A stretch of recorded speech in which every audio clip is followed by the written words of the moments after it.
Pas mane yra 2 pagrindiniai arkliukai, dėl ko žmonės pas mane ateina konsultuotis. Ir kodėl jie manim patikė. Pirmas dalykas, tai yra todėl, kad aš jau dirbu 11 metus kaupiamajam gyvybės draudime, nepakeičiau nei karto šios bendrovės į kitą, reiškia aš tikiu, aš žinau ir kai buvo 10 metų atgal, aš supratau, kad aš jau tada supratau, kad aš dirbu geriausiai bendroviai Lietuvos rinkoje.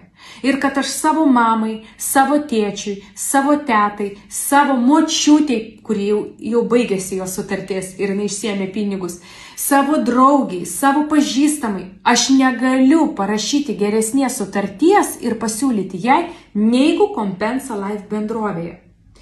Antras arkliukas mano yra tai, kad aš esu žinomas žmogus Instagramo platformoje. Žmonės mato mane kasdieną besifilmuojančią ir rodančią tam tikrus rodiklius Compensos ir investavimo.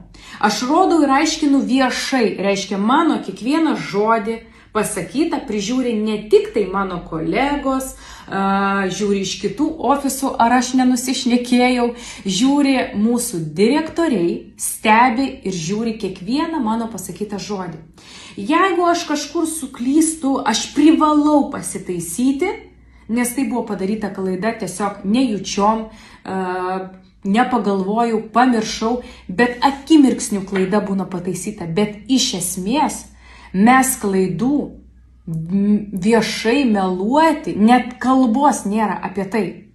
Todėl aš jums visą laiką rekomenduoju rinkti savo konsultantų tokius žmonės, kurie nebijo viešai kalbėti, kas jie tokie, nebijo viešai pasakyti, kodėl šiai dienai jūsų sutartis yra geresnė ir geresnės nėra pagal jūsų gyvenimo būdą. Tai aš jums galiu pasakyti, va šitie 2 arkliukai mane veda ant tiek į priekį ir aš suprantu, kad aš niekada nekeisiu šios bendrovės. Jinai kiekvienais metais tokius rodiklius paduoda. Tai tokius mums praveda mokymus, kad mes tokie būnam užmotyvuoti, kad mes suprantam, kad žmogus gali eiti bet kurią kitą bendrovę. Bet atėję pas mus, jiems atsiveria čakros, atsiveria smegenys, atsiveria akis ir jie pamato, jūs rimtai. Aš atidarau kompiuterį, parodau lentelę, parodau Mariaus Dubnikovo mokymus apie investavimą, ką jisai šneka, kaip kyla Amerikos USA Grow fondas, kiek jisai uždirbo, kai žmonės investavo tada, kada labiausiai buvo baiminamasi, kad praras pinigus. O tada ir reikėjo investuoti. Šiai dienai tie žmonės, kurie investavo prieš 4, prieš 3 metus, jie yra patys laimingiausi, nes fondo grąža yra labai gera. Aš jums galiu pasakyti vieną dalyką, kad konsultuotis jums pas mane nekainuoja nieko. Jums kainuoja tik tai jūsų laiką. Jūsų brangų laiką, kuris iš tikrųjų ir turėtų nueiti būtent į jūsų finansus. Kad jūs ateityje po 10 metų atsivertę savo gyvybės draudimo sutartį, jūs matytumėt solidžią pinigų sumą, kurią galite panaudoti savo vaikų mokslam, savo pirkiniam, savo svajonį išpildyti, kelionį galų gale, jeigu arėte daug ir galų gale užsitarnavote tai kelioniai, galbūt automobilio atsinaujinimui, galbūt dabar statotės namus, po 10 metų norėsit atsinaujinti remontą. Pavyzdžiui, pas mane Perkūnkiemyje butas yra nupirktas 2015 metais. Aš jame pati gyvenau, po to gyveno vieni nuomininkai, po to nemokamai nuomavau ukrainiečių 3 šeimom mano bute, tada dar viena moteris gyveno ir dabar jau gyvena daugiau nei metai laiko baltarusai. Tai man remontas, man atrodė, man tas sako, tai čia nebrangiai bus, čia greitai mes čia viską padarys, mano darbininkai, aš viską susistigavau, kaip kas turi būti pakeistos durys, pakeistos sienos perdažytos kai kur, net vieno kambario nelietėm, 2 nelietėm. Jūs žinot, kiek man tai kainavo? Be durų, be 3 gražių naujų baltų durų. 3000 eurų. Va taip va. Tiesiog. Pakeisti plintusus, patvarkyti ten kažką, tai padaryti 3000 eurų. Tai yra pinigai. Kada jūs nuomojate arba gyvenate patys ir jūs matot, kad jūsų vaiko kambarių jau yra amen. Hana. Ir jūs norite jį pakeisti, bet jūs dirbate, jūs uždirbate ir jūs žinot, kad jūsų tie pinigai dabartiniai uždirbti, nueina visokiems įpareigojimam kiekvieną mėnesį. Iš kur čia dabar bam? 4000, pavyzdžiui, jeigu tai yra didesnė patalpa, ne tik butas, o namui nori perdažyti, tai čia yra jau pinigai, kurie turi būti iš kažkur paimti, kad jūs nejaustumėte diskomfortą, teisingai? Tai dėl to aš jį rekomenduoju.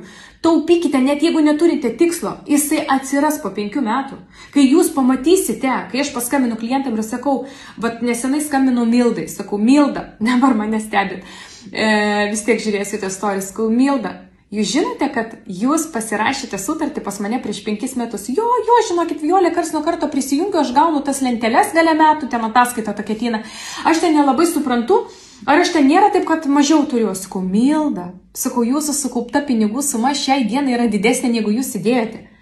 Ir aš jį pasakau tą sumą, jis sako, eik tu savo, aš dar kaip tik planuoju automobilį keisti. Ir įsivaizduokit, aš žmogui paskambinu su tokia žinia, su tokia naujiena. Ar jisai yra nelaimingas? Jisai dar ir koks laimingas. Žmogus, kuris nejučiom taupė, nieko, jisai ėjo, dirbo, valgė, važiavo, atostogavo, pirko kažką, tai taikėsi, skyrėsi, tuokėsi, vaikus gimdė.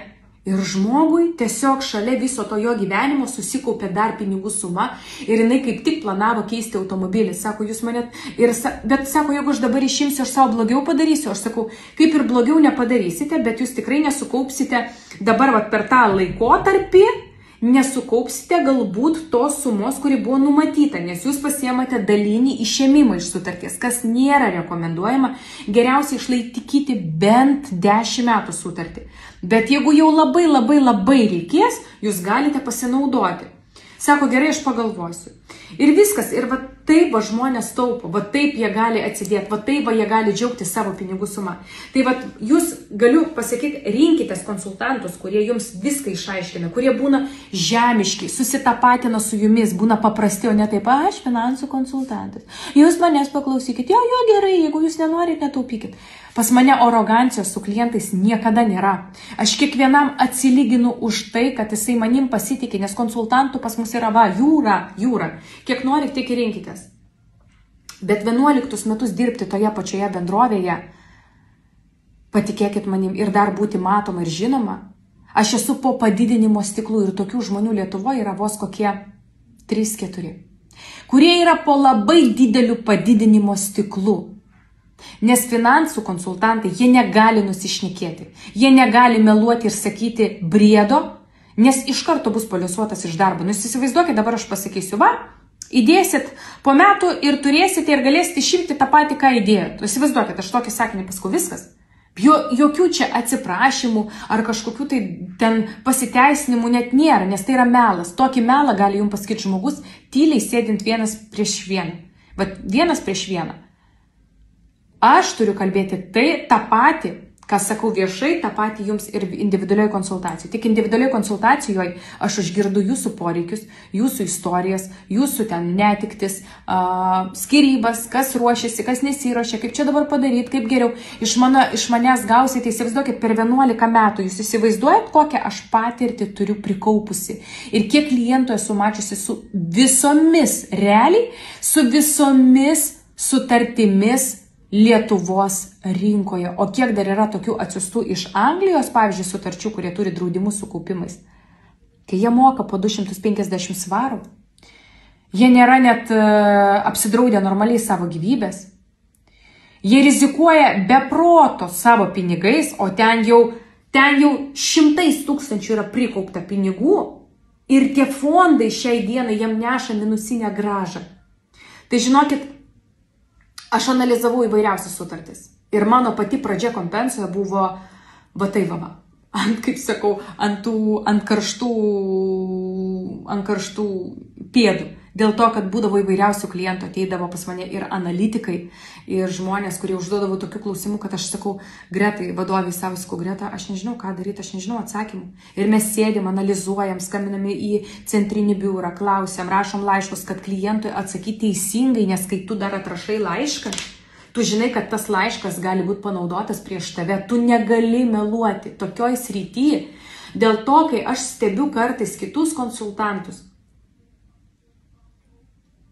kartais galvoju, Vat kaip žmonės pasirašo, pavyzdžiui, sutartį, nutraukia savo sutartį, pavyzdžiui, vat sakykim, po 3 metų, po 4 ir pasirašo lygiai tokią pačią, tik su didesnė įmoka ir su draudimais. Ir aš galvoju, pratęsiu kitam gal poste.